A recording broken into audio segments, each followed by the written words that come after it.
Boa noite. Dentro do espírito do convivencialismo que eu tenho escrito, eu tenho pensado sobre isso, eu vou também iniciar uma coleção que eu vou chamar de memórias. Por que eu pensei nisso? Uma pessoa, para entender a política do seu país, no momento em que o mundo está muito próximo, as nações estão muito próximas e há interesses entre as nações, há uma disputa internacional, é necessário que as pessoas também aprendam a não olhar apenas para o horizonte nacional da política, mas é interessante que elas aprendam a ler sobre geopolítica ou sobre política internacional, que é uma coisa que intervém muito na conduta de políticos corruptos no nosso país. Nessa coleção Memórias, eu estou pegando vídeos antigos que podem ter sido feitos antes da Segunda Grande Guerra Mundial, até da Primeira Guerra Mundial, até os anos de 2004, que foi quando começou a insatisfação mais aguda, quer dizer, as passeatas no Brasil, as coisas mais recentes, e quando as pessoas começaram a descobrir o que era comunismo, mentira, corrupção, Foro de São Paulo, que antes era um segredo. Então essa nova coleção Memórias vai se inaugurar, porque eu tenho um acervo muito grande de coisas que eu sempre colecionei e achei que seria bom passar para todas as pessoas, para deixar aberto para que todas as pessoas estivessem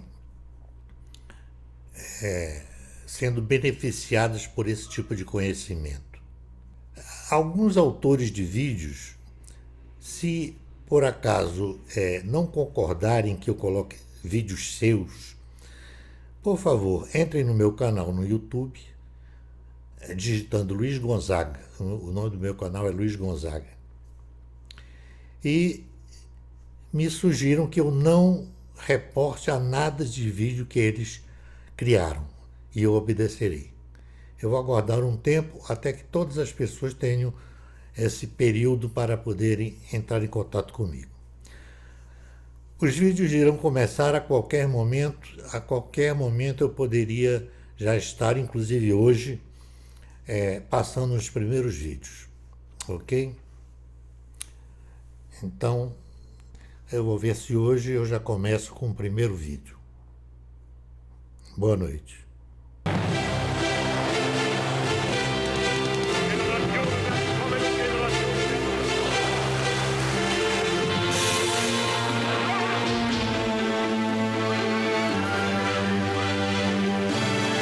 Dias que abalaram o mundo. Distribuição Sinapse.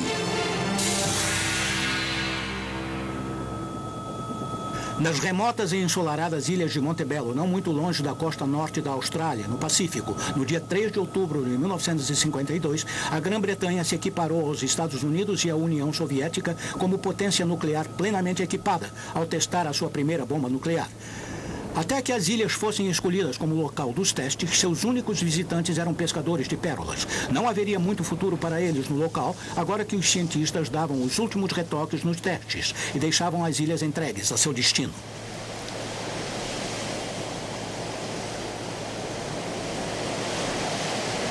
A bomba foi presa a uma torre em uma das ilhas.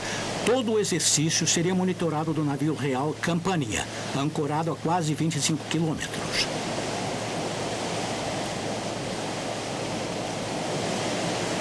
A bordo do Campania, os membros da equipe, muitos dos quais já vinham trabalhando no projeto e na construção de uma bomba atômica desde o início dos anos 40, fizeram os últimos cálculos e começaram a contagem regressiva. Cada segundo contado mais perto estava a explosão, somente superada em potência e intensidade de devastação pela bomba de hidrogênio.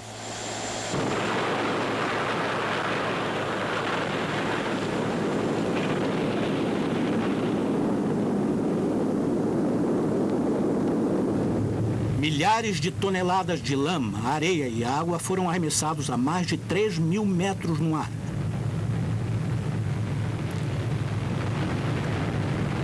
A tripulação do Campania fora orientada a dar as costas para a explosão a fim de evitar o clarão que poderia cegá-los.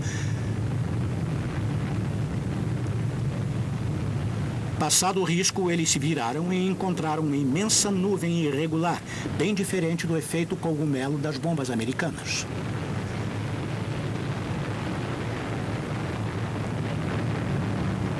Em poucos minutos, a nuvem chegou a uma altura de 4 quilômetros, visível do norte da Austrália a 160 quilômetros dali. Durante os anos 50, a corrida nuclear se acelerava a cada ano. O teste nas Ilhas Montebello foi só o começo, mas nem por isso menos impressionante e assustador. Versão brasileira Audio News.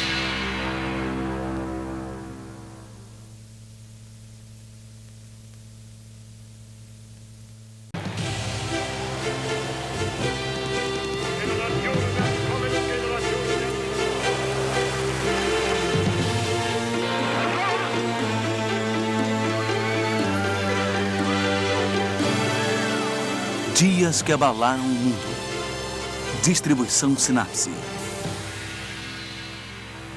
1º de outubro de 1949 foi o dia em que a República Popular da China, o país mais populoso do mundo, foi proclamada um Estado comunista.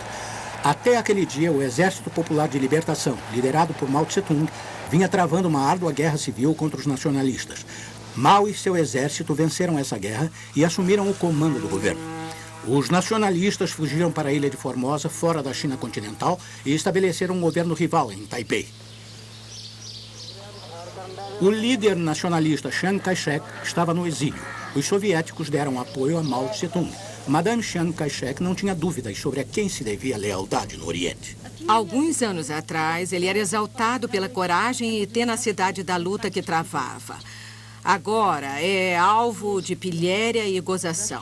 A Rússia nunca conhecerá um dia de paz na China.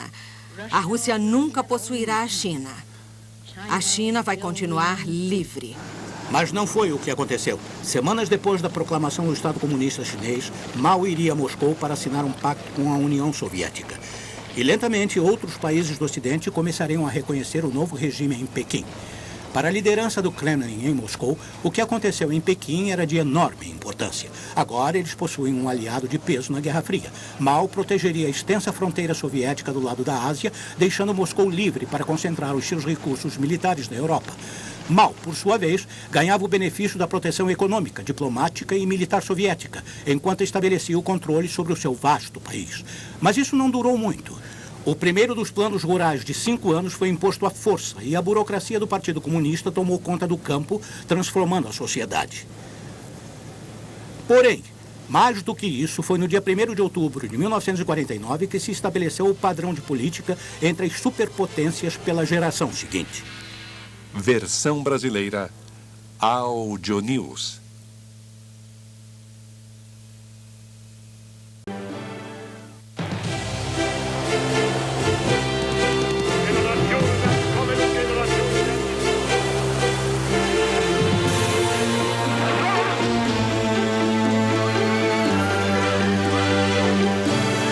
Dias que abalaram o mundo. Distribuição Sinapse. Em 30 de junho de 1948, os aliados começaram um grande descarregamento de materiais na cidade de Berlim. Era uma resposta ao bloqueio das estradas e ferrovias feito 2 meses antes pela União Soviética e abalou o mundo por sua ousadia e eficiência.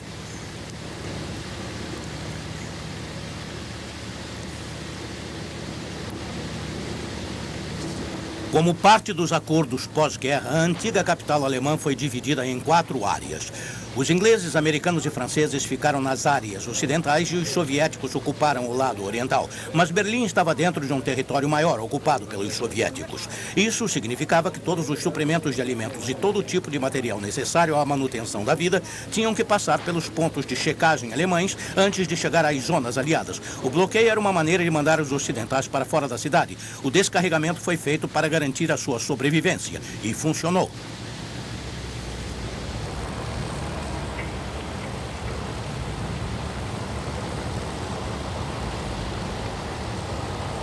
Durante semanas, trabalhadores do aeroporto tiveram que cuidar de milhares de toneladas de suprimentos que chegavam todos os dias ao setor inglês em aviões que aterrissavam a cada 4 minutos. Como afirmou o secretário de Estado americano George Marshall, nós estamos em Berlim para ficar. A cidade vai permanecer viva. Para reafirmar isso, num espaço de 24 horas, aviões americanos levaram 7.000 toneladas de suprimentos em 895 voos.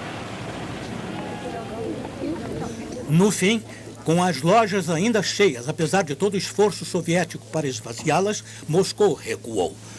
Num acordo acertado nas Nações Unidas, ficaram estabelecidas 2 Alemanhas: a República Democrática Alemã no leste, a República Federativa Alemã no oeste. Berlim continuaria dividida, o que se deveu, em parte, aos descarregamentos aliados. Os políticos do lado oriental finalmente perceberam que teriam de encontrar outras formas de isolar o seu povo do lado ocidental. Isto se concretizou anos mais tarde com a construção do Muro de Berlim. Versão brasileira Audio News. Foi logo após a divisão da Alemanha entre os que participaram da guerra que começou a era que nós costumamos chamar de a Guerra Fria. Até o próximo vídeo. Boa noite.